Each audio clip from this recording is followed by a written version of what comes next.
بسم الله الرحمن الرحيم. الرحمن علم القرآن خلق الإنسان علمه البيان. الشمس والقمر بحسبان والنجم والشجر يسجدان. والسماء رفعها ووضع الميزان ألا تطغوا في الميزان وأقيموا الوزن بالقسط ولا تخسروا الميزان. والأرض وضعها للأنام فيها فاكهة والنخل ذات الأكمام والحب ذو العصف والريحان. فبأي آلاء ربكما تكذبان؟ خلق الإنسان من صلصال كالفخار وخلق الجان من مارج من نار.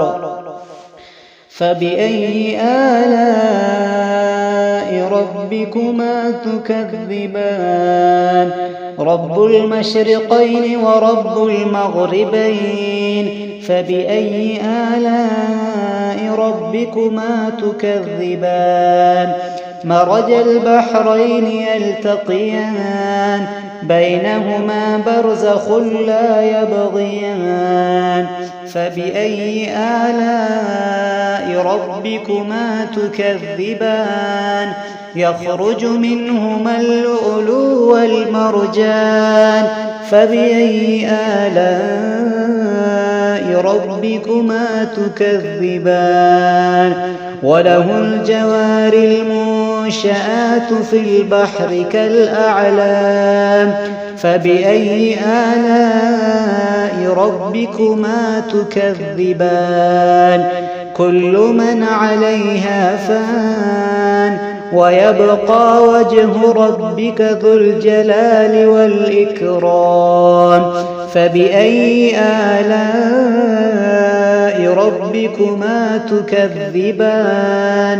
يسأله من في السماوات والأرض كل يوم هو في شأن. فبأي آلاء ربكما تكذبان؟ سنفرغ لكم أيها الثقلان. فبأي آلاء ربكما تكذبان؟ يا معشر الجن والإنس إن استطعتم أن تنفذوا من أقطار السماوات والأرض فانفذوا لا تنفذون إلا بسلطان. فبأي آلاء ربكما تكذبان؟ يرسل عليكما شواظ من نار ونحاس فلا تنتصران.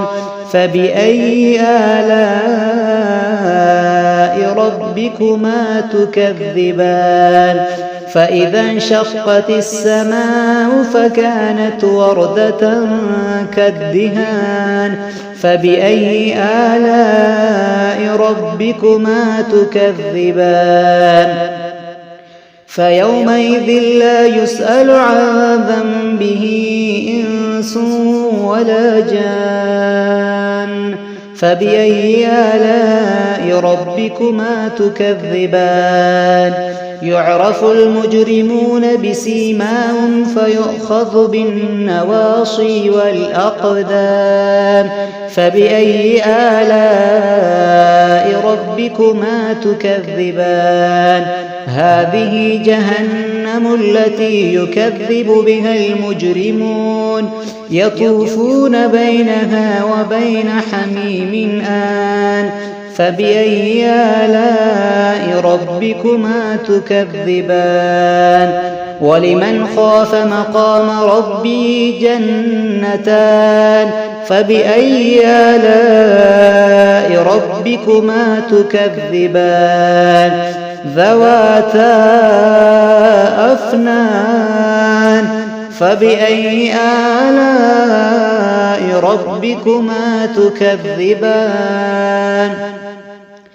فيهما عينان تجريان فبأي آلاء ربكما تكذبان فيهما من كل فاكهة زوجان فبأي آلاء ربكما تكذبان متكئين على فرش بطائنها من استبرق وجنى الجنتين دان فبأي آلاء ربكما تكذبان فيهن قاصرات الطرف لم يطمثهن إنس قبلهم ولا جان فبأي آلاء ربكما تكذبان كأنهن الياقوت والمرجان فبأي آلاء ربكما تكذبان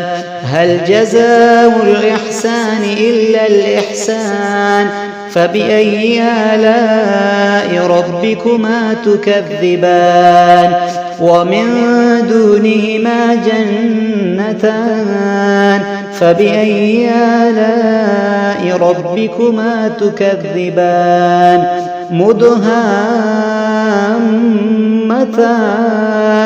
فبأي آلاء ربكما تكذبان فيهما عينان نضاختان فبأي آلاء ربكما تكذبان فيهما فاكهة ونخل ورمان فبأي آلاء ربكما تكذبان فيهن خيرات حسان فبأي آلاء ربكما تكذبان حور مقصورات في الخيام فبأي آلاء ربكما تكذبان لم يطمثهن إنس قبلهم ولا جان فبأي آلاء ربكما تكذبان متكئين على رفرف خضر وعبقري حسان فبأي آلاء ربكما تكذبان تبارك اسم ربك ذي الجلال والإكرام.